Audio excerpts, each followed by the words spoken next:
Welcome back to America Decides. 10 House Republicans voted to impeach Donald Trump after January 6, 2021. Just a few years later, only 2 of them are left in Congress. Congressman David Valadao of California and Dan Newhouse of Washington State both won re-election last week.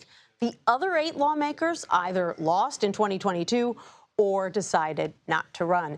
CBS News political reporter Hunter Woodall joins us now to discuss. So they are an endangered species. Hunter, what accounts for the survival of these 2 members? It's fascinating, Nancy, because it's a unique primary system that really has benefited both Congressman Valadao and Congressman Newhouse.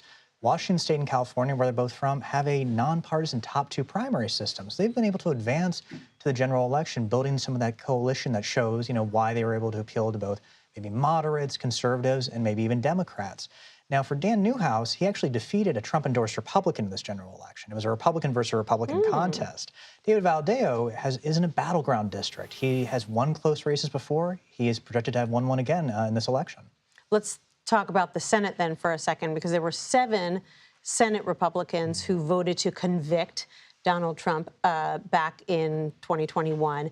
3 of them are still in the Senate? That's correct, and it was interesting. I was on Capitol Hill this week. I was talking to the senators, talking to House members, and there were so many questions to these 3 senators about, well, are you going to, how are you going to vote if, RFK Jr. gets picked for a cabinet slot, and all this stuff. And the idea was, they're seen as the potential resistance to Trump within the GOP. That's maybe not a role that they necessarily want to be in, but in the narrow majority like this that Senate Republicans are expected to have here, that can be tough, and that'll be a challenge for President-elect Trump. Right, and we'll see where they're willing to break with him and where they aren't. Hunter Woodall, thanks so much. Fascinating.